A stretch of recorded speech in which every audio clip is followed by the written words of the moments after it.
Zahra Mohammed Hadid foi uma arquiteta iraquiana britânica marcada pela corrente desconstrutivista.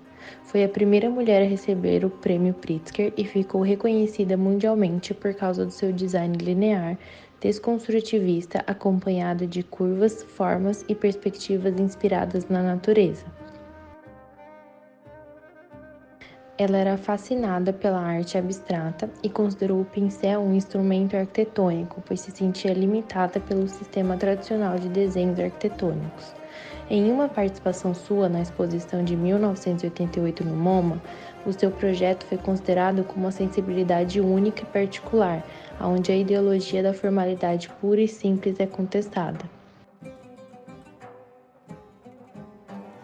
Em suas obras, Hadid buscava quebrar a rigidez arquitetônica e os limites físicos dos edifícios, trazendo maior fluidez para suas obras.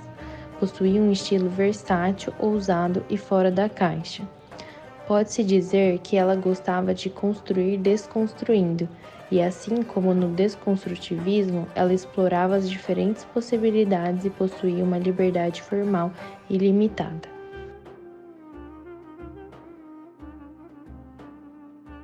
O urbanismo e a arquitetura de Baku, a capital de Azerbaijão da costa ocidental do Mar Cáspio, foram fortemente influenciados pelo planejamento daquela época. Desde a sua independência em 1991, o Azerbaijão investiu fortemente na modernização e desenvolvimento da infraestrutura e arquitetura de Baku, partindo do seu legado do modernismo soviético normativo. Zahra foi nomeada arquiteta do centro após uma competição em 2007. Esse centro foi projetado para se tornar o prédio principal dos programas culturais do país, que rompe com a arquitetura soviética rígida e muitas vezes monumental que é tão prevalente em Baku.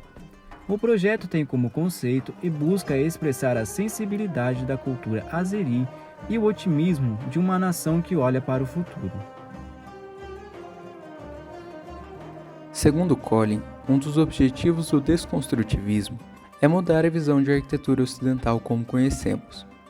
O arquiteto possui uma estrutura muito fixa, tanto na sua formação acadêmica quanto nas suas experiências pessoais, o que só muda com uma leitura muito atenta, para aí sim se realizar o desconstrutivismo, desconstruir elementos físicos da estrutura da arquitetura convencional. Crescemos com os planos, horizontais e verticais. Desconstruir tais conceitos ligados diretamente à nossa formação pessoal, como o horizonte, uma questão de perspectiva, e até mesmo na arquitetura por meio dos fechamentos, gera uma crítica direta ao mundo atual, com a hiperrealidade, criar algo real, mas que não pareça real. Essa importante característica do desconstrutivismo está presente no edifício por meio dos seus planos inclinados, da sua forma curva, fluida, que desafia a natureza, gera uma ideia de imperfeição e desequilíbrio. Assim, percebe-se no edifício características desconstrutivistas, como os planos e linhas relacionados com uma ideia de construção, de desequilíbrio, de gravidade e até mesmo de imperfeição, já que não existem ângulos retos de 90 graus que estão normalmente relacionados com essa ideologia. Outro ponto relacionado ao desconstrutivismo é a não relação com a escala humana. Apresenta um pé direito alto e uma escala monumental, até mesmo avançando sobre o skyline do entorno. Ao mesmo tempo, apresenta características de conforto ambiental. A subestrutura foi desenvolvida para incorporar uma relação flexível entre a grelha rígida da treliça e dos espaços exteriores que estabelece uma relação contínua da estrutura. Como triedo mondiano, utiliza-se uma desmaterialização do que é piso, parede e teto, além de utilizar painéis que mantêm essa continuidade ao longo do edifício e da paisagem. A estratégia de iluminação diferencia a leitura do edifício durante o dia e a noite. Durante o dia, o volume do edifício reflete luz, alterando constantemente a aparência do centro, de acordo com a hora do dia e da perspectiva da visão. Para a realização do projeto do centro, precisou ter um conhecimento e domínio da computação gráfica avançada, devido à sua forma complexa e de grande plasticidade, exigiu uma série de diferentes sistemas técnicos construtivos em uma geometria da superfície, que promove soluções estruturais não convencionais.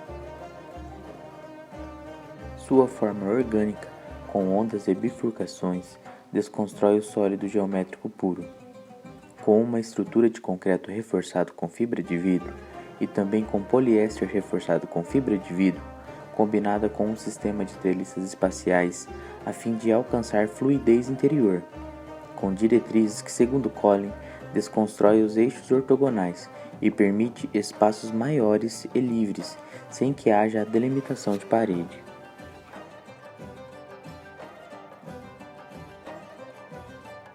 Em virtude dos fatos mencionados, fica claro que o desconstrutivismo trabalha com a desconstrução daquilo que é físico. Não apresenta uma desconstrução conceitual como os pós-modernistas. A obra de Zaha traz consigo fortes pontos desse movimento. A ideia de uma crítica à hiperrealidade ao mundo atual, criando algo real que não pareça real. A ideia de uma forma livre, fluida, que gera instabilidade e desafia a natureza. Diferentes perspectivas e a não relação com a escala humana, além da desconstrução dos eixos ortogonais nas plantas, com os espaços livres, e a desconstrução do tríado mongiano, sem a delimitação exata entre piso, parede e teto. Por fim, uma forte característica do movimento seria sua forma livre, orgânica, sem ser um sólido geométrico puro, mas sim relacionado com a ideia de instabilidade, tecnologia e fluidez, uma forma desconstruída.